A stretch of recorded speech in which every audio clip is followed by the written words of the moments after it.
வீரயுக நாயகன் வேள்பாரி பாகம் 64. இப்போது நம்ம கபிலரும் பாரியும் வந்துட்டு அந்த மலைக்கு போனாங்க இல்லையா, அந்த காட்டுக்குள்ளே. இதுக்கு மேலே தொடர்ந்து போக முடியாதுன்னு சொல்லிட்டு அவங்க 2 பேர் மட்டும் திரும்பிடுறாங்க. அதாவது திரையர்களெல்லாம் அந்த காட்டெருமைகளை பார்க்கறதுக்காக போகிறாங்க. இவங்க வந்து பார்த்தோன்னா திரும்பி வந்துடுறாங்க. வர்றப்போ வந்து பார்த்தோன்னா ஒரு நைட்டு நேரம் ஆகிடுது, இரவு நேரம் ஆகிடுது. அவருடைய குடிசைக்கு வராரு நம்ம கபிலர். அப்படி வந்த உடனே வேட்டுவன் பாறையிலிருந்து ஒரு ஆள் வராரு. அப்படி வர்றதை பார்த்துட்டு நம்ம பாரி, வேட்டுவன் பாறையிலிருந்து ஆள் வராங்க, என்னன்னு பார்ப்போம் அப்படிங்கிற மாதிரி பார்க்க, அப்போ தான் அங்கே வர்றது முடியன். எப்போவுமே வேட்டுவன் பாறையில் காவலுக்கு நிற்கிறது நீலன் தான். அவன் தான் எந்த ஒரு விஷயமா இருந்தாலும் கொண்டு வந்து சொல்லுவான். ஆனால் இந்த வாட்டி முடியன் வராப்பில். வந்த உடனே நம்ம பாரிக்கு நீங்கள் ஏன் வந்தீங்க அப்படிங்கிற மாதிரி கேட்க, இல்லை வேட்டுவன் பாறைக்கு ஒருத்தர் வந்திருக்காரு அப்படிங்கிற மாதிரி சொல்கிறாரு நம்ம முடியன். உடனே நம்ம கபிலர் பக்கத்தில் இருந்துட்டு, சரி ஏதோ அரசாங்க விஷயமா இருக்கும் அப்படிங்கிற மாதிரி நினச்சிக்கிட்டு, நான் போய் தூங்குறேன் அப்படிங்கிற மாதிரி போக, உடனே அந்த முடியன் இருந்துட்டு, இல்லை அந்த வேட்டுவன் பாறைக்கு வந்தவர் உங்களை பார்க்க தான் வந்தார் கபிலரே அப்படிங்கிற மாதிரி கபிலர்கிட்ட சொல்கிறாரு. கபிலருக்கு ஒரே ஷாக்கு. என்ன பார்க்கறக்கு பரம்பு மலைக்கே ஒருத்தர் வந்திருக்காரா, யார்ரா அது அப்படிங்கிற மாதிரி கேட்க, ரொம்ப வயசான ஒருத்தர் அப்படிங்கிற மாதிரி முடியன்னு சொல்கிறாரு. வயசான ஒருத்தரா? அப்படிப்பட்ட வயசான ஒருத்தர் என்ன பார்க்கறக்கு பரம்பு மலைக்கு வரணும்னு என்ன அவசியம், யார் அது அப்படிங்கிற மாதிரி கேட்க, அவர் சொன்னார், என் பேரை போய் சொல்லுங்க, சொன்னீங்கன்னா கபிலரை இங்கே வந்துடுவாருன்னு சொன்னார் அப்படிங்கிற மாதிரி சொல்ல, நம்ம கபிலருக்கு இன்னும் ஆர்வம் கூடிக்கிட்டே இருக்குது. அப்படி யாரா வந்திருக்கிறதுன்னு சொல்லி அவருடைய பேரை சொல்லுப்பா அப்படிங்கிற மாதிரி கேட்க, வந்திருக்கிறது நம்ம திசைவேலர் அப்படிங்கிற மாதிரி முடியன்னு சொல்கிறாரு. அந்த பேரை கேட்ட உடனே நம்ம கபிலருக்குன்னா ரொம்ப சந்தோஷம். அதுவும் இல்லாமல் பயங்கரமான ஒரு ஷாக்குமே. ஏன்னா எப்பேற்பட்ட மூத்தவர் ஒருத்தர் என்னை பார்க்கறதுக்காக பரம்பு மலைக்கே வந்திருக்காரு, அப்படி என்ன ஒரு முக்கியமான விஷயமா இருக்குன்னு சொல்லிட்டு அவ்வளோ ஆர்வத்தோடு இருக்கார். அந்த ஆர்வத்தை பார்த்த நம்ம பாரி, யாருங்க அந்த திசைவேலர் அப்படின்னு சொல்லி கேட்க, ஏங்க திசைகளின் ஆசான், மேலே அந்த நட்சத்திரங்களை பார்த்து காலத்தை கணிக்கக்கூடிய மகான் அவர், அப்பேற்பட்ட ஒருத்தர் தான் நம்ம பரம்பு மலைக்கு வந்திருக்காரு என்னை பார்க்கறதுக்காக, நான் உடனடியாக அவரை போய் பார்க்கணும் அப்படிங்கிற மாதிரி சொல்ல, உடனே நம்ம பாரி இருந்துட்டு, இப்போ போகாதீங்க, காலையில் போங்க, ஆல்ரெடி இருட்டிருச்சு, காட்டுக்குள்ளே வேற போகணும், வேட்டுவன் பாறைக்கு போகணும்னா, அதனால் என்ன பண்ணுங்க, நீங்கள் தங்குங்க, நாளைக்கு நான் உதிரனை உங்கள் கூட அனுப்புகிறேன் அப்படிங்கிற மாதிரி நம்ம பாரியும் சொல்லிட, சரின்னு சொல்லிட்டு காலையில் ஆகிற வரைக்கும் காத்துக்கிட்டு இருக்காரு நம்ம கபிலர். காலையில் ஆன உடனே நம்ம உதிரனை கூப்பிட்டு கிளம்பிடுறாரு. நம்ம பாரி வந்துட்டு பார்த்திங்கன்னா அதிகாலை நேரத்தில் அவங்க வீட்டுக்கு வராரு, குடிசைக்கு வராரு, கபிலருடைய குடிசைக்கு. வந்து பார்த்தா கபிலர் இல்லை. எங்கேயா போனார் கபிலர்னு கேட்டால், அவங்க ஆல்ரெடி பாதி தூரம் தாண்டி போயிட்டுருக்காருங்க, அவர் அவ்வளோ ஆர்வமாக இருக்கார் திசைவேலரை பார்க்க அப்படிங்கிற மாதிரி சொல்கிறாங்க. பாரியும் சரி அவர் பார்த்துட்டு வரட்டும் அப்படிங்கிற மாதிரி விட்டுறாரு. இப்போ நம்ம கபிலர் வந்துட்டு பார்த்திங்கன்னா உதிரன் கூட சேர்ந்து வேட்டுவன் பாறைக்கே வந்துடுறாரு. வந்தவர் அங்கே நம்ம திசைவேலரை பார்க்குறாரு. பார்த்த உடனே வந்துட்டு பார்த்திங்கன்னா, ஆஹா இவ்வளோ வயசில் மூத்தவர், என்னை பார்க்கறதுக்காக நீங்கள் அங்கிருந்து, அதாவது பாண்டிய தேசத்துலேருந்து வந்திருக்கீங்களே, அவ்வளோ முக்கியமான விஷயமா அப்படி இப்படின்னு சொல்லிட்டு நம்ம திசைவேலரை வணங்கி ரொம்பவுமே தன்னை நினச்சி பெருமைப்பட்டுட்டு இருக்காரு கபிலர். அந்த சமயத்தில் தான் திசைவேலர் கேட்குறாரு, ஏப்பா இந்த காட்டில் வாழ்கிற வாழ்க்கையெல்லாம் உனக்கு பரவாயில்லையா, எல்லாம் நல்லா இருக்கா அப்படிங்கிற மாதிரி கேட்க, வாழ்ந்தால் இப்படி ஒரு வாழ்க்கையை வாழணுங்க அப்படிங்கிற மாதிரி சொல்கிறாரு கபிலர். தன்னுடைய முதல் கேள்விக்கு அற்புதமாக அந்த பதில் வந்ததுனால இந்த பரம்பு நாட்டின் மேலே இருக்கக்கூடிய ஆர்வம் நம்ம திசைவேலருக்கு இன்னுமே அதிகமாகுது.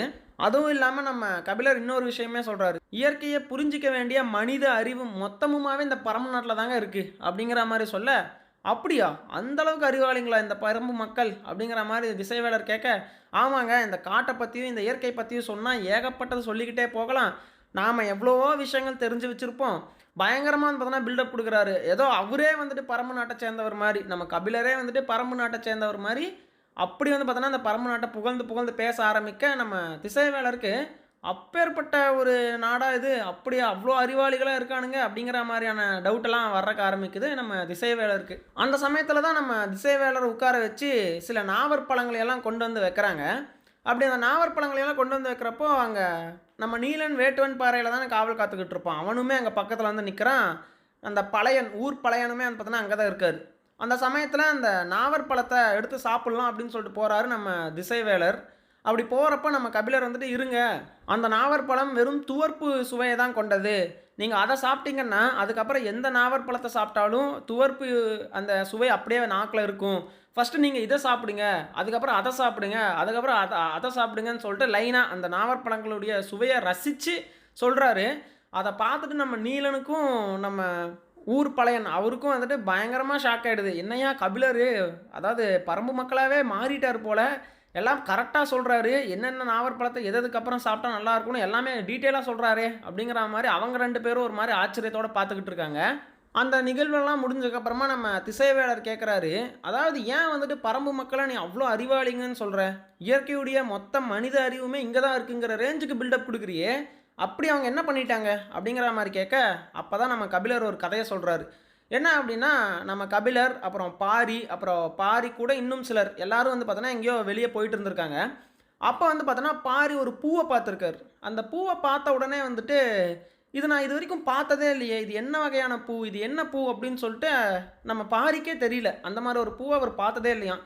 சுற்றி இருக்கிற எல்லாருமே ஆமாம் இது ஏதோ புது வகையான பூவாக தான் இருக்குது அப்படிங்கிற மாதிரி சொல்ல, அதுக்கு உடனே நம்ம பாரி இருந்துட்டு கபிலர்கிட்ட உடனே இந்த பூவுக்கு ஒரு பேர் வைங்க அப்படிங்கிற மாதிரி நம்ம பாரி சொல்லிடுறாரு. நம்ம கபிலர் வந்துட்டு ரொம்ப நேரம் யோசிக்கிறாரு. என்ன பேர் வைக்கலாம்? ஏன்னா அந்த பூவினுடைய பேர் அதனுடைய நிறம் வச்சு சொல்கிறதா, இல்லை அதனுடைய மனம் வச்சு சொல்கிறதா, எதை வச்சு அதுக்கு பேர் சூட்டுறது அப்படிங்கிற மாதிரி ரொம்ப யோசிச்சுக்கிட்டு இருக்க, உடனே நம்ம பாரி கேட்குறாரு, என்ன இவ்வளோ நேரம் பேரை யோசிக்கிறீங்க அப்படிங்கிற மாதிரி சொன்ன உடனே நம்ம கபிலர் சொல்கிறாரு, அதாவது பாரி நீ அந்த பூவை பார்த்த உடனே நீ ஒரு பேரை யோசித்து வச்சுருப்ப. அதாவது உனக்கு இந்த பூக்கள் பற்றி நிறையா விஷயங்கள் தெரியும். இந்த பூ எந்த பூ மாதிரி இருக்குது, பார்க்குறக்கு எந்த பூ மாதிரி இருக்குது, அதனுடைய வாசனை வேறு எந்த பூ மாதிரி இருக்குது அப்படிங்கிறதெல்லாம் ஒப்பிட்டு நீ ஒரு பேரை இந்நேரம் உருவாக்கி வச்சுருப்ப. அதுக்கு இணையான பேரை நான் சொல்லணும் இல்லையா? அதுக்கு கொஞ்சம் கூட குறைஞ்சிடாமல் இருக்கிற அளவுக்கு நான் ஒன்று சொன்னால் தானே எனக்கு அது கரெக்டாக இருக்கும். அதனால தான் யோசிச்சுக்கிட்டு இருக்கேன், நான் யோசிச்சு சொல்கிறேன்ப்பா அப்படிங்கிற மாதிரி கபிலர் சொல்லிடுறாரு. அந்த கதையை சொல்லி முடிச்சுட்டு நம்ம திசைவேலர்கிட்ட சொல்கிறாரு, அதாவது அந்த பூவினுடைய பேரை என்னால் சொல்ல முடியாது. நான் எவ்வளோ பெரிய வித்துவானாக கூட இருக்கலாம், எவ்வளோ பெரிய பெரிய புலவராக கூட இருக்கலாம். ஆனால் நான் வந்து பார்த்திங்கன்னா ரொம்ப நேரம் யோசித்து அந்த பூவோட பேரை கண்டுபிடிக்க முடியல. ஆனால் பார்த்த உடனே நம்ம பாரி யோசித்து வச்சுருப்பான், அதுதான் பாரி. அப்பேற்பட்ட இயற்கையினுடைய மொத்த அறிவுமே இந்த பரம்பு நாட்டில் தான் இருக்குது அப்படிங்கிற மாதிரி சொல்லி முடிக்கிறாரு நம்ம கபிலர். அப்போ தான் நம்ம திசைவேலர் ஒரு கேள்வி கேட்குறாரு. அந்த பூவை நம்ம பாரி அப்போ தான் ஃபஸ்ட் டைம் பார்க்குறான். ஆனால் அந்த பூ வேறு ஏதோ ஒரு நாட்டில் வேறு எங்கேயாவது ஒருத்தர் யாராவது பார்த்துருப்பாங்க. அப்படி பார்த்து அங்கே இருக்கக்கூடிய மக்கள் அந்த பூவுக்கு பேர் வச்சுருப்பாங்களா இல்லையா அப்படிங்கிற மாதிரி கேட்க, வச்சுருந்தாலும் வச்சுருக்கலாம், மேபி வச்சுருக்கலாம். யாராச்சும் பார்த்துருந்தாங்கன்னா அந்த ஊரில் அந்த பூவுக்கு வேறு ஏதாவது பேர் கூட இருக்கலாம் அப்படிங்கிற மாதிரி சொல்ல, அப்போ அந்த பேர் பாரிக்கு தெரியுமா அப்படிங்கிற மாதிரி கேட்குறாரு.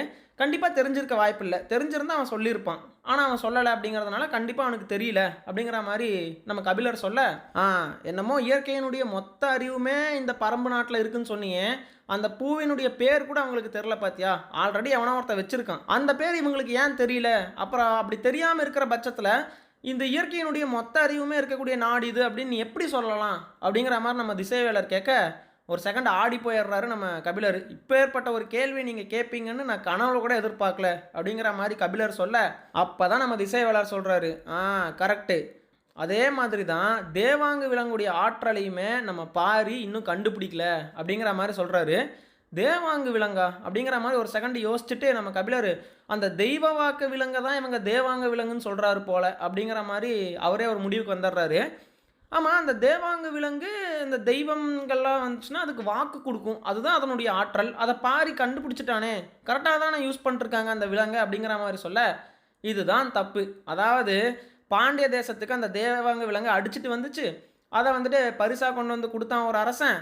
அந்த விலங்கு கரெக்டாக வடக்கு திசையை நோக்கி நோக்கி உட்கார, அது திசை அறியக்கூடிய ஒரு விலங்கு, இது கடல் வாணிகத்துக்கு மிகப்பெரிய ஒரு பக்கபலமாக இது அமையும் அப்படிங்கிற மாதிரி நம்ம திசைவேலர் சொல்ல, அந்த செய்தியை கேட்ட உடனே நம்ம கபிலருக்குன்னா அப்படி ஒரு ஸ்டன் ஆகிட்டு நிற்கிறார். அப்படியே என்னையா சொல்கிற, அந்த விலங்கு வந்துட்டு வடக்கு திசையை மட்டும் நோக்கி உட்காருதா, இத்தனை நாள் இந்த விஷயத்த தெரியாமல் போயிடுச்சு அப்படிங்கிற மாதிரி பயங்கரமாக ஒரு நிமிஷம் ஆச்சரியப்படுறாரு.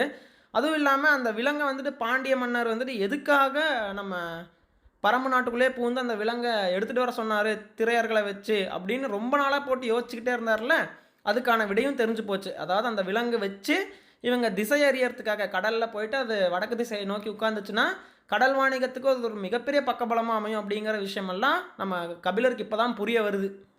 இதுக்காக தான் அந்த பாண்டிய மன்னன் வந்துட்டு அனுப்பிச்சி விட்டானா அப்படிங்கிற மாதிரி ஒரு முடிவுக்கு வராரு. அப்படியே வந்து பார்த்தீங்கன்னா நடந்து போயிட்டு இருந்தவர் ஒரு மரத்தில் சாஞ்சி அப்படியே உட்கார்றக்க ஆரம்பிச்சிட்டாரு. என்னையா நடக்குது இந்த உலகத்தில்ங்கிற மாதிரி. அப்போ தான் நம்ம திசைவேலர் கேட்குறாரு, இந்த மாதிரி பாண்டிய மன்னனுக்கும் அதுக்கப்புறமா அவங்க வியாபாரம் செய்யக்கூடிய மற்ற அந்த வெளிநாட்டு வணிகர்களுக்குமே இந்த விலங்கினுடைய அவசியம் அதிகமா இருக்கு. ஏன்னா இந்த விலங்கு அங்க வந்துச்சுன்னா மிகப்பெரிய ஒரு பிரளயமே ஏற்படும். அதனால பாரிய பார்த்து அந்த தேவாங்க விலங்க வாங்கிட்டு போறக்கு தான் நான் இங்க வந்திருக்கேன். அப்படிங்கிற மாரி சொல்ல, ஒரு செகண்ட் அப்படியே உட்கார்ந்துடுறாரு நம்ம கபிலரு. பேச்சு மூச்சே இல்லாம அப்படியே நின்னுட்டு உட்காண்ட்ருக்காரு. என்ன சொல்றது? என்ன பதில் பேசுறதுன்னே தெரியல. ஏன்னா பாரிக்கிட்ட போயிட்டு எங்களுக்கு தேவாங்க விலங்க குடுங்கன்னுலாம் கேட்கவும் முடியாது. கேட்டா அவன் ஏதாவது ஏதாவது பேசுவான்.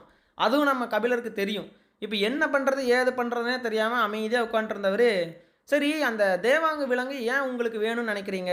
அப்படிங்கிற மாரி கேட்க, அதான் நான் சொன்னேனேப்பா, அந்த தேவாங்க விலங்கினுடைய பயன் வந்துட்டு கடல்ல தான் இருக்கு. காட்டுக்குள்ள கிடையாது. காட்டுல அது சும்மா மரத்துல வாழ்ந்துட்டுருக்கும். ஆனா அது கடலுக்கு கொண்டு வந்தா அத வச்சு நெறையா திசைகள அறிஞ்சு, இனிமே எந்த ஒரு பிரச்சனையும் வராத மாரி கடல் வாணிகத்த பண்ணலாம் அப்படிங்கிற மாரி சொல்ல, அதுதான். அதாவது அந்த விலங்கினுடைய அவசியம் உங்களுக்கு தான் இருக்கே தவிர, அந்த விலங்க நீங்க கூட்டிட்டு போறதுக்கான அவசியம் அந்த விலங்குக்கு இல்ல. அதனால பாரி குடுக்க மாட்டான். பாரிக்கிட்ட போயிட்டு இந்த மாரி தேவாங்க விலங்கு கேட்டீங்கன்னா, அவன் என்ன சொல்லுவான்? இந்த மாரி அந்த விலங்க குடுக்கறதுக்காக அந்த அனுமதி குடுக்க வேண்டிய இடத்துல நாங்க இல்ல, அப்படிங்கிற மாரி அவன் சொல்லிடுவான். அதுவும் இல்லாம அந்த விலங்க வந்துட்டு அவங்க தெய்வமா பார்த்துட்டு இருக்காங்க. தேவ வாக்கு விலங்குன்னு சொல்லி அவங்க பார்த்துக்கிட்டு இருக்காங்க. நீங்க கொண்டு போய் உங்களுடைய பயன்பாட்டிற்காக அத பயன்படுத்துறத நம்ம பாரி ஒத்துப்பானா? அப்படிங்கிற மாரி ஒரு செகண்டு கேட்கறாரு நம்ம கபிலரு. அப்படி கேட்ட உடனே திசைவேலர் இருந்துட்டு, ஆமாப்பா அவங்க அந்த தேவ வாக்கு அப்படிங்கிறத விடவே மிக முக்கியமான ஒரு காரணம் எங்ககிட்ட தான் இருக்கு. கடல் வாணிகம் மிகப்பெரிய ஒரு விஷயம். அத பண்ணணும், அத கரெக்ட்டா பண்ணணும்னா இந்த உலகு தேவை அப்படிங்கிறப்போ, அவன் தந்து தான ஆகணும். அத கேட்கறதுல தப்பில்லையே அப்படிங்கிற மாரி நம்ம திசைவேலருமே கேட்கறாரு. சரி, அந்த ஒரு விலங்க துன்புறுத்தி நீங்க டெவலப் ஆகணும்னு நெனைக்கிறீங்கல்ல, அந்த விலங்க வச்சு திசைய கரெக்ட்டா கணிச்சு, நீங்க கரெக்ட்டா எல்லாம் பண்ணணுங்கிறதுக்காக, அத காட்டு விலங்கு அது. அத கொண்டு போய் கடல்ல வசிக்க வைக்கிறீங்க பார்த்தீங்களா? இது தப்பு தானே அப்படிங்கிற மாரி கேட்க, இந்த உலகத்தில எதுப்பா தப்பில்ல? ஒரு விஷயம் பொறக்குதுன்னா, இன்னொரு விஷயம் அழியத்தாப்பா செய்யும். அதாவது ஒரு பறவை உயிர் வாழணும்னா, சில பூச்சிகள் செத்து தான் போயாகணும். அத சாப்பிட்டு தான் இது உயிர் வாழ முடியும். அதே மாரி தான் ஒரு தவளை பொறக்குதுன்னா, அது ஏகப்பட்ட பூச்சிகள கொன்னு தான் அதுவுமே வசிக்குது. இந்த மாதிரி ஒரு உயிர வசிக்க வைக்கிறக்கு, இன்னொரு உயிர் அழிஞ்சு தான் ஆகணும். அதுல எந்த ஒரு தப்புமே இல்ல. அதுதான் இயற்கை. இயற்கையினுடைய சமநிலை அதுதான்.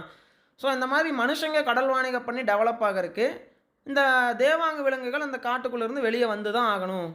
கடலுக்கு வந்து தான் ஆகணும் அப்படிங்கிற மாரி சொல்ல, நம்ம கபிலர் புரிஞ்சுக்கிட்டாரு. இதுக்கு மேல இவர பேச வுட்டா, நம்மளால இவருக்கு பதில் சொல்ல முடியாது. ஏன்னா, இவரு அழிவு, கிழிவுன்னுலாம் பேச ஆரம்பிச்சுட்டாரு. இயற்கைக்கு சமநிலை அது இதுன்னு பேச ஆரம்பிச்சுட்டாரு. இதுக்கு மேல நம்மளால இவர்கிட்ட பேசி ஜெயிக்கவும் முடியாது. இவர்கிட்ட வாதாடவும் முடியாது. ஏன்னா, இவர் சொல்றது வந்துட்டு பாரிகிட்ட போய் கேட்கணுங்கிறாரு. பாரி வந்து கேட்டா குடுத்துருவாரா? குடுக்க போறதும் இல்ல. அப்படிங்கிற மாரி ஒரு மாதிரி கன்ஃப்யூஷனான ஸ்டேஜ்லயே நம்ம கபிலர் சொல்றாரு ஒரு வார்த்தை. என்ன அப்படின்னா, "நீங்க என்னமோ பண்ணுங்க எனக்கு தெரியாது. ஆனா, நம்ம பாரியுமே அந்த தேவாங்க விலங்கு மாரி தான். திசை மாறாம இருப்பான்." அப்படிங்கிற மாரி சொல்லிடுறாருங்க.